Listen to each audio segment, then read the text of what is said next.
National News Studio, Sri Lanka.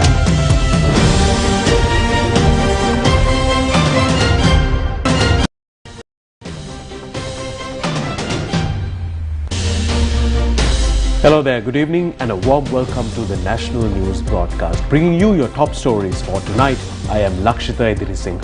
And I'm Hashanali. Let's have a look at the headlines first.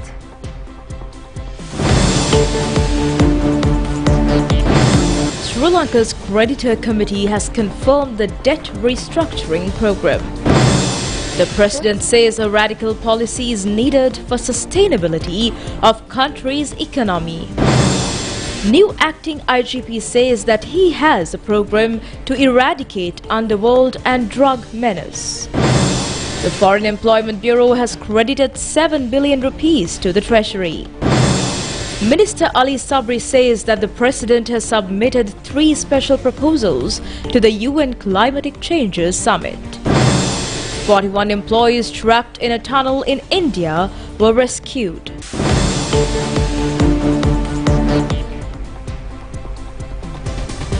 On to those and other stories in detail. We'll start off with the top story for tonight. The official credit committee of the creditor nations, including Japan, India and France, has confirmed Sri Lanka's debt restructuring program. State Minister of Finance Shehan Semasinga says that agreement of all creditor nations to the debt restructuring program in Sri Lanka is an important milestone in Sri Lanka's economy. It will also be a major step of solving the economic crisis in the country. Earlier, China's Exim Bank also expressed their willingness for the debt restructuring program. Due to this approval of the official credit committee, the relevant executive board will also give its approval to release the IMF's second tranche of credit to Sri Lanka within December this year. State Minister Shehan Semasinga further said that through this move, the World Bank, Asian Development Bank and other international credit partners will be able to grant further loan facilities to Sri Lanka. State Minister Semasinga further said that this is a significant milestone in extending continuous support of the international community for Sri Lanka's economic revitalization. And in other stories, meanwhile, Sri Lanka and the country's official creditor committee, or the OCC, co-chaired by India, Japan and France as the chair of the Paris Club, have agreed on a debt restructuring deal. A statement issued by the Paris Club Secretariat said. The OCC and Sri Lanka agreed on the main parameters of a debt treatment consistent with those of the extended fund facility arrangement between Sri Lanka and the IMF, the statement said. This agreement will allow the IMF staff to present to the IMF Executive Board the first review of Sri Lanka's EFF arrangement and open the way for approval of the second disbursement under the arrangement, it added. The OCC stands ready and looks forward to formalizing this agreement in the coming weeks in a memorandum of understanding with the Sri Lankan authorities, it further said. The OCC expects other bilateral creditors to consent to sharing in a transparent manner the information necessary for them to evaluate comparability of treatment regarding their own bilateral treatment, or rather agreement. The Sri Lankan government in October said it reached an agreement with the Exim Bank of China on key terms and principles for restructuring its debt worth $4.2 billion. The OCC also expects the Sri Lankan authorities to continue to engage with their private creditors to find as soon as possible an agreement on terms at least as favorable as the terms offered by the OCC. President Ranil Wickremesinghe says that a radical policy is needed for the sustainability of Sri Lanka's economy. And that is unless the country may again face an economic crisis, he says. The president made these remarks delivering the keynote address of the Sri Lanka Economic Forum organized by the Sri Lanka Chamber of Commerce. This 2-day summit started yesterday and a large number of local and foreign economic experts were present. This is not reform. It's a restructuring and a radical restructuring. And there's no going back. Now we've got to realize this. What is taking place now is something that can't be turned back. We've got to work within this new policy frame. We have made significant progress in the efforts to restructure its debt in order to restore debt sustainability. The government, along with its financial legal advisors have been engaged in good faith negotiations with all its creditors over the last several months. All creditor groups have been very cooperative and constructive in their engagement with us. With regard to the official creditors, Sri Lanka engaged in negotiations with the Official Creditor Committee and in parallel with China Exim Bank. Contrary to many expectations, Sri Lanka has been able to successfully navigate this process due to its transparent and good faith engagement. China Exim Bank was the first to provide Sri Lanka with agreement in principle on specific financial terms to restructure the country's debt. We expect the Official Creditors Committee to provide a similar agreement in principle very shortly. With this, we expect that the IMF board will be in a position to conclude the first review of Sri Lanka's EFF program within the month of December. Discussions with external private creditors are ongoing in parallel, and we expect to reach agreement on specific restructuring terms with them very shortly. We are mainly relying on a long-term extension of the debt. But what does this mean? The economic principles on which we will operate for the future is what has gone into these net negotiations. If we go away from it, then the creditors are entitled to act. So we are now fixed. We have to work within this frame, within this agreement. I thought to myself, what should I do? Is this correct or not? That we have this framework which we agreed. I had no problem with the framework. I could agree with many of those things. And I have the view we should have done it earlier. And I thought to myself, look, if I don't do this, no one is going to do it.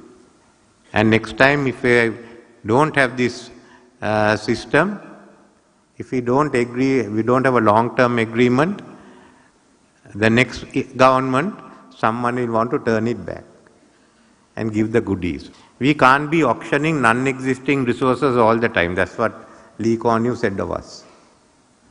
So we are all within this framework. It's a radical restructure. After delivering the keynote address, the President also joined the panel discussion directed by the Chairman of the Chamber of Commerce, Duminda Hulangamur. Former Chairman of the Indian Policy Planning Commission, Monteksin Alavali, also joined the discussion. Answering a query raised at this occasion regarding the plans drawn by the government to widen tax collecting procedure in all sectors, the President said that a revenue authority has been established for this purpose. The President further said that a number of new regulations would also be brought. The President said this may be a process lasting 2 or 3 years. A regional system is needed to collect taxes. The President added that although this may be a complex process, the government will be able to achieve the target. A symposium organized by the Center for Poverty Analysis was held today in Colombo under the theme of Poverty Alleviation in an Era of Economic Crisis. The two-day summit will look into the issues related to poverty alleviation in Sri Lanka.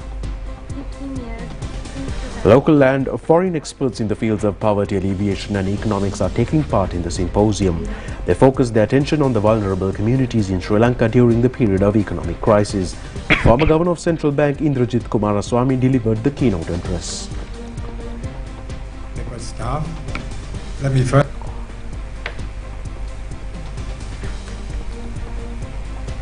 The current crisis has been unprecedented in its complexity, in its layers, breadth, depth, everything else. But a country that has gone to the IMF 16 times means that we've been in crisis quite a lot of the time. So the poverty alleviation that we have tried to achieve has been done for a lot of the time in the context of economic crisis. And so the fact that Sri Lanka was able to bring poverty down to 4.1% is obviously a very creditable achievement. The previous one, from 2015 to 19, except that the extent of austerity is much more severe this time because the imbalances were greater. But there are also two novel features in the latest EFF. One is the threshold that has been set for social welfare expenditure. They've actually set a threshold, which is unusual for an IMF program, as to the money that should be spent on cash transfers. The second thing is that the government's diagnostic, basically addressing corruption vulnerabilities. Now, I think all of you know that that report is out. The government has stuck to its commitment to publish it, so it's published. It's in English at the moment. It's being translated into Sinhala and Tamil, so it'll be widely available, I'm told, before the end of the year. And finally, also, the 15 recommendations will be built into the program, and they will be monitored as part of the reviews, the regular reviews that the IMF does of the AFF program. So that gives an opportunity for civil society, which has its own governance report, and everybody else, particularly as the report is now going to be translated, to have their input into making sure these recommendations are implemented. Senior DIG Deshabandhu Tennakon has been appointed as the Acting Inspector General of Police. The President has made this appointment in pursuant to the powers vested with him by the Constitution. This appointment will be effective for a period of 3 months. According to an announcement issued by the Police Media Division, Deshabandhu Tennakon is scheduled to assume duties as the acting IGP in the coming days. Meanwhile, acting IGP Deshabandhu Tennakon went to the Gangarama temple in Colombo this morning and engaged in religious observances. Acting IGP Deshabandhu Tennakon said that national security is at the top of his priority list. The second objective is to eradicate drug menace from the country. A special plan has been drawn in this connection. In addition, the police department expects to take stern action against organized crimes and criminal gangs. The acting IGP further said that he expects to minimize threats to general public and incidents of extortion. The Presidential Secretariat has asked the Attorney General for the clarification whether a cabinet decision can be questioned under parliamentary privileges. This action has been taken since some parliamentarians have challenged certain cabinet decisions under the matter of parliament privileges during the budget debate.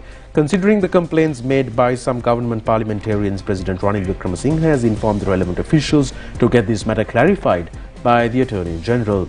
The Presidential Secretariat has asked the Attorney General whether raising such questions under parliamentary privileges is a misuse of the privileges.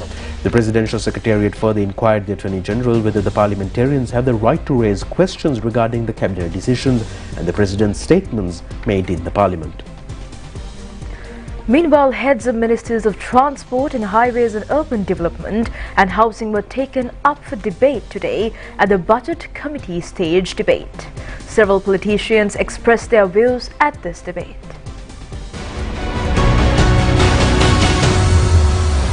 Parliamentarian S.M. Marikar said that there are 12,360 families have been settled in the housing schemes in the Colombo city. If the government provides title deeds for these families, the opposition also extend its fullest support. He further said that he has worked with President Wickremesinghe for over 20 years in the past. Mr. Prasanna Ranatunga said that arrival of foreign investors has decreased due to the economic crisis. Therefore, investors should be motivated. The ministry has prepared a land bank filling all lands belonging to the Urban Development Authority. Minister Dr. Bandula Gunawardena said that no funds to repair roads and bridges and to purchase railway engines and railway tracks. The government obtained a loan from the Asian Development Bank with much difficulty to purchase 10,000 railway tracks.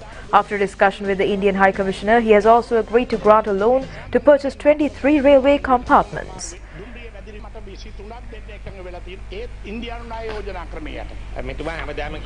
Parliamentarian Lakshman Kiriyala said that there is an allegation that a sum of 12 billion rupees was taken as loans during the good governance regime.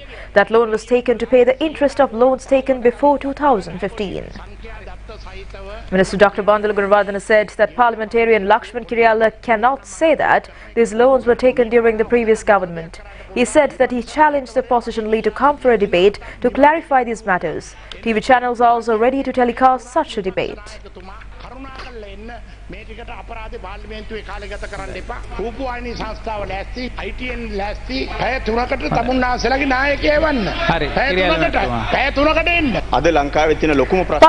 Vijita Herat said that the biggest problem in the country is that the delay of trains. Commuters has no trust regarding the running of railway services and trains delay due to administrative shortcomings and lack of equipment and appliances. The authorities cannot evade this problem, merely putting the blame on the railway employees.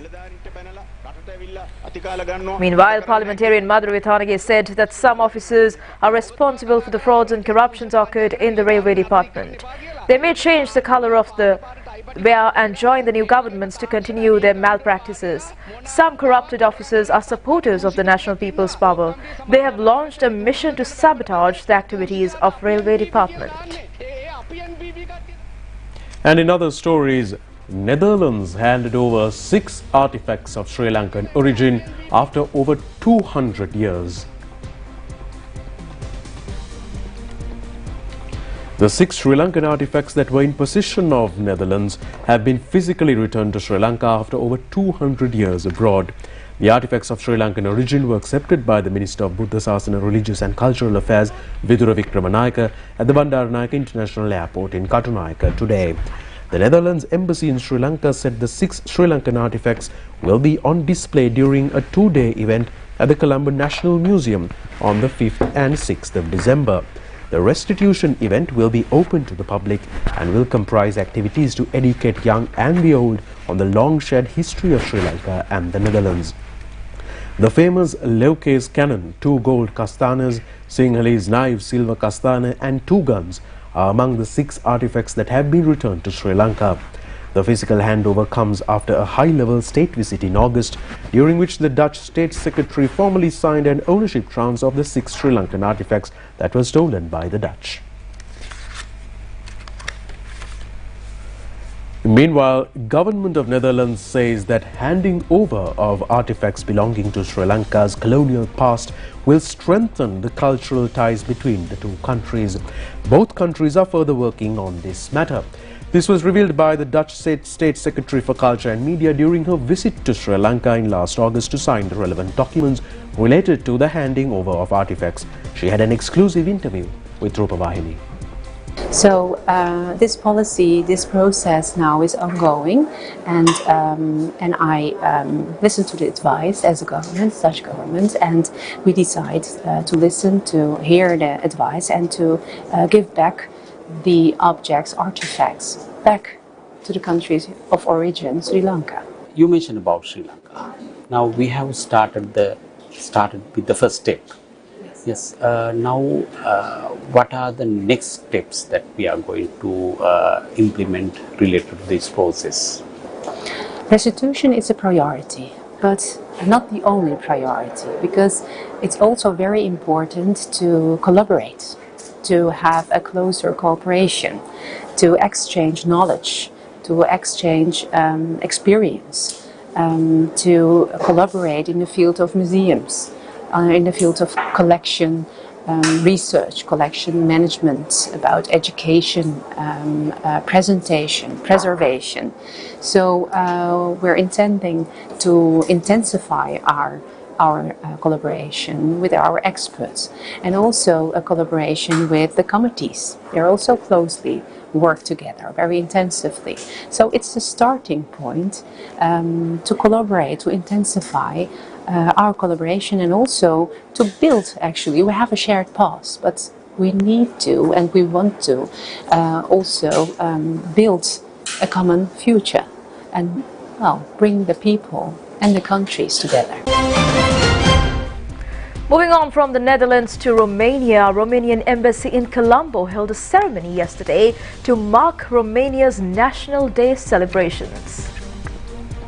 National Day of Romania falls on the 1st of December each year. The Eastern European areas of Transylvania, Bessarabia and Bukovina were merged with Romania in 1918, and this day is considered as the National Day of Romania. Minister Dr. Bandula Gunawardena graced this occasion as the chief guest, and Romanian ambassador in Sri Lanka, Victor Chudja, also participated in the ceremony. Romania is a valuable partner of Sri Lanka in bilateral and multilateral fora. The warm relationship between our two countries has continued to grow over the years.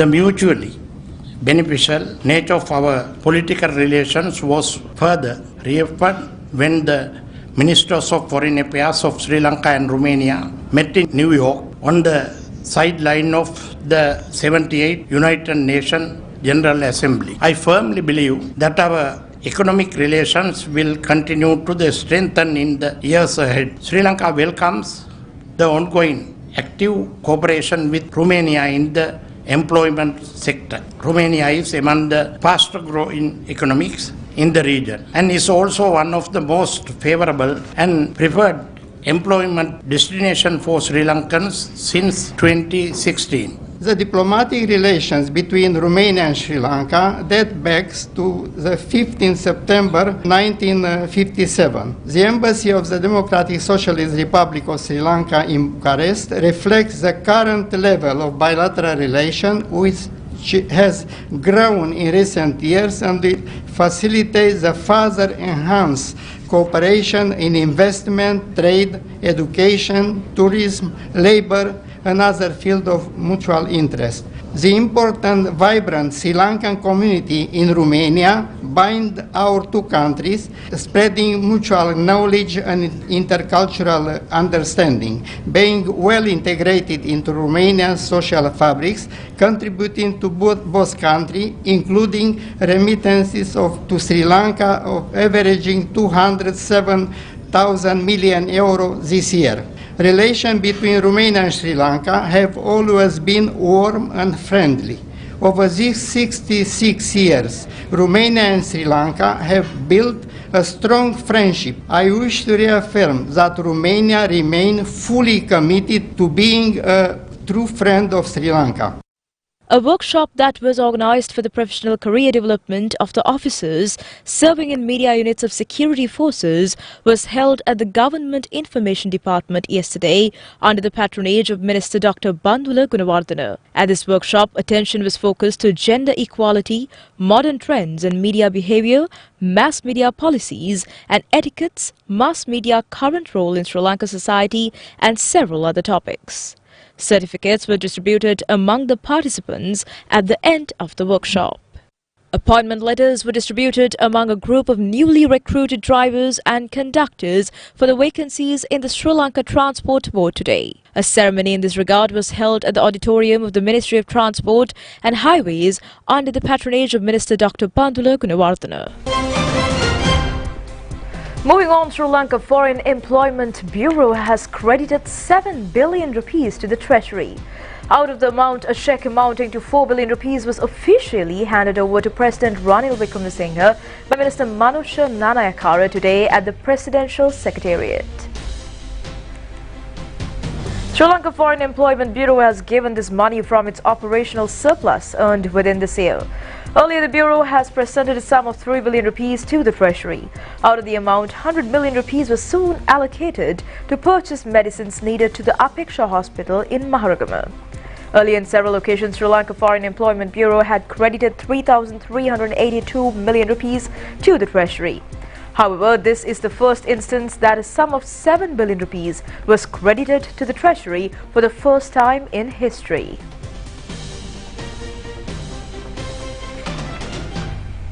Meanwhile, Minister Ali Sabri says that Sri Lanka will present 3 proposals to the UN Climate Change Summit.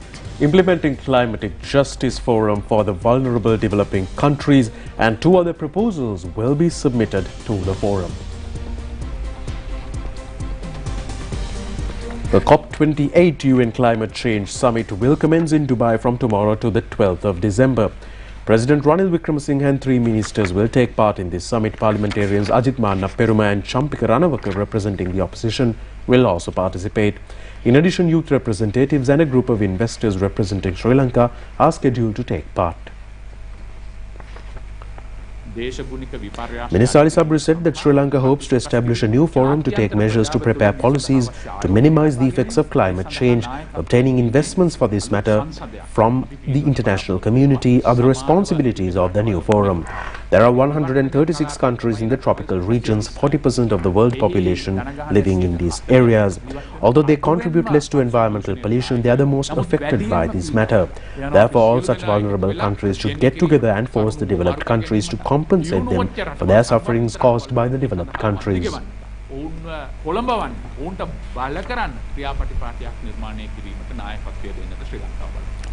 Minister Kanchana Wijesekara said that Sri Lanka expects to get the support of the relevant countries to implement the roadmap for green hydrogen in Sri Lanka. He said that this is one of the best opportunities for the local manufacturers of renewable energy. They will be able to get the support of other countries at this forum.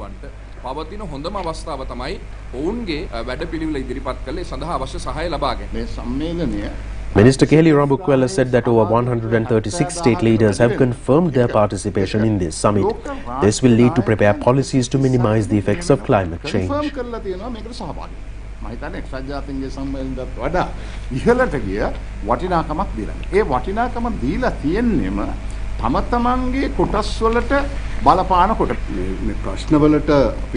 President's advisor on climate change, Ruwan Wijewardena, said that Sri Lankan delegation hopes to discuss with other countries how to manage the problems caused by climate change. Therefore, the President is ready to present 3 proposals to this summit.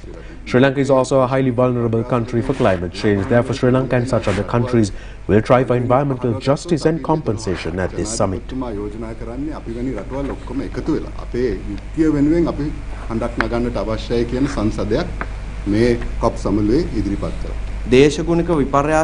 Chairman of the National Youth Services Council, Pasinda Gunaratna, said that 20 youth have been selected to represent Sri Lanka at this summit. They will implement many programs to educate the young generation in the country on climate change. These young representatives will not spend any public money to take part in this summit. And on other local news, we have the Vinh Long province of Vietnam, in collaboration with the Embassy of Vietnam in Sri Lanka, convened a groundbreaking business conference in Colombo recently. The event focused on the promotion of trade, investment and tourism between the Vinh Long province of Vietnam and Sri Lanka. The conference was attended by a delegation from the Vinh Long province in Vietnam, including high-ranking officials and business community. The conference highlighted the complementary strengths of Vinh Long province and emphasized the strategic importance of fostering bilateral ties in order to capitalize on economic opportunities. Attendees exchanged ideas and strategies to enhance trade relations and tourism links to establish a prosperous future for both countries. This event represents a significant milestone in strengthening the relationship between Vinh Long province of Vietnam and Sri Lanka as they work together towards a brighter, more prosperous future.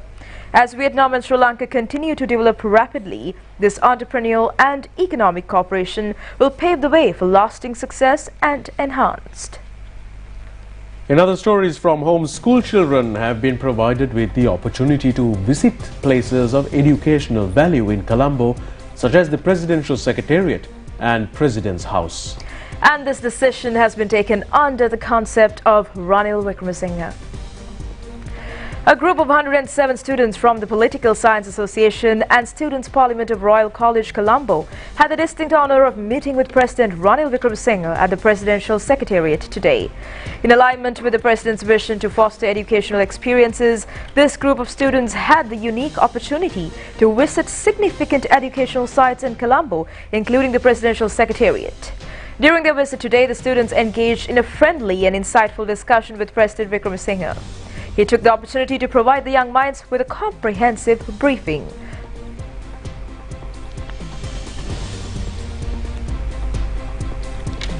Former President Mahindra Rajapakse worshipped the Jai Sri Mahabodhi in Anuradhapura today and received blessings. He also met Chief Incumbent of Atamastane, Venerable Dr. Pallega Mahemratana Thera. Then the Thera invoked blessings to the former president. He also had a mutual discussion with the people who were present at the Jai Sri Mahabodhi premises at that moment.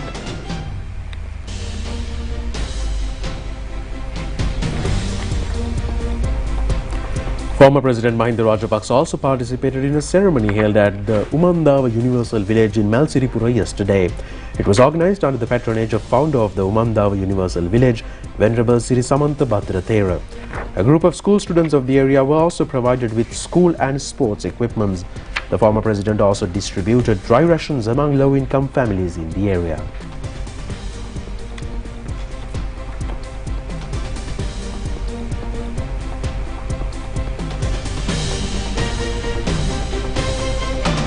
And in the meantime, an increase of dengue cases within the Colombo municipal area has been reported at present due to prevailing heavy rains. Therefore, Director of the National Dengue Control Unit, Consultant Dr. Nalin Aryaratna, requests the public to focus special attention to keep their households, other premises and the environment clean and free of mosquito breeding places. Dengue වගකීම අපේ අරමුණයි. ජාතික රූපවාහිනිය සමග මෝටීන් dengue නැති හැටක්. Director of the National Dengue Control Unit, Consultant Dr. Nalin Aryaratna, said that many areas of the country received heavy rains during the past period. Western, southern and Sabaragamu provinces have received very heavy rains during this period. Therefore, there is an increase of the number of dengue cases in the Western province and Kandy, Kurunegala, Puttalam, Kegol and Ratnapura urban areas. Mosquito population usually increases due to appropriate environmental factors. Dengue වගකීම අපේ අරමුණයි. ජාතික රූපවාහිනිය සමග මෝටීන් dengue නැති හැටක්. That's it on local stories. Stay tuned for news from overseas. டிசம்பரில் கரம் நிறைய வாசி தரும் பீப்பிள்ஸ் கிரெடிட் கார்டிடமிருந்து தேர்ந்தெடுக்கப்பட்ட முன்னணி வர்த்தக நிலையங்களில் 75% வரையிலான ஏராளமான கழிவுகள், வட்டியில்லா தவணை முறை கொடுப்பனவு வசதிகள். நீங்களும் இன்றே பீப்பிள்ஸ் கிரெடிட் கார்டு ஒன்றினை பெற்றுக் கொள்ளுங்கள்.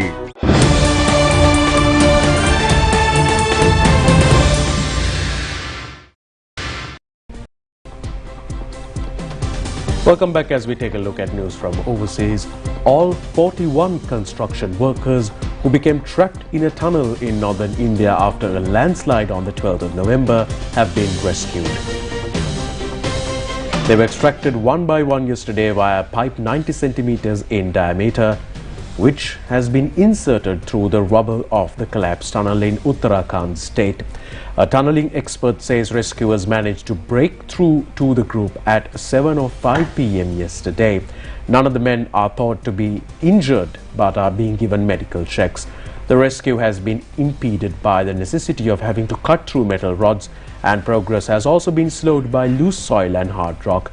Authorities have been supplying the men with oxygen, food and water through a separate narrow pipe.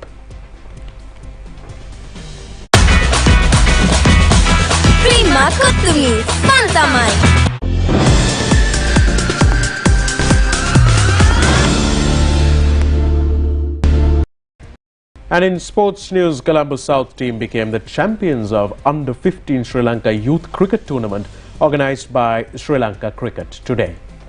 And they beat the Colombo North team by 87 runs at the finals.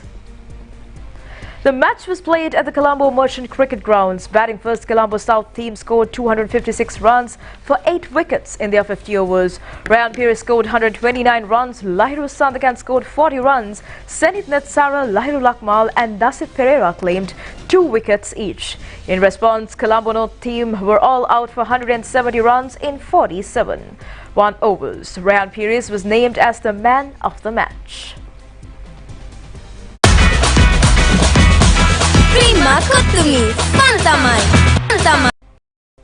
And that's all the stories for tonight. Do join us tomorrow for more of the very latest. Until then, good night.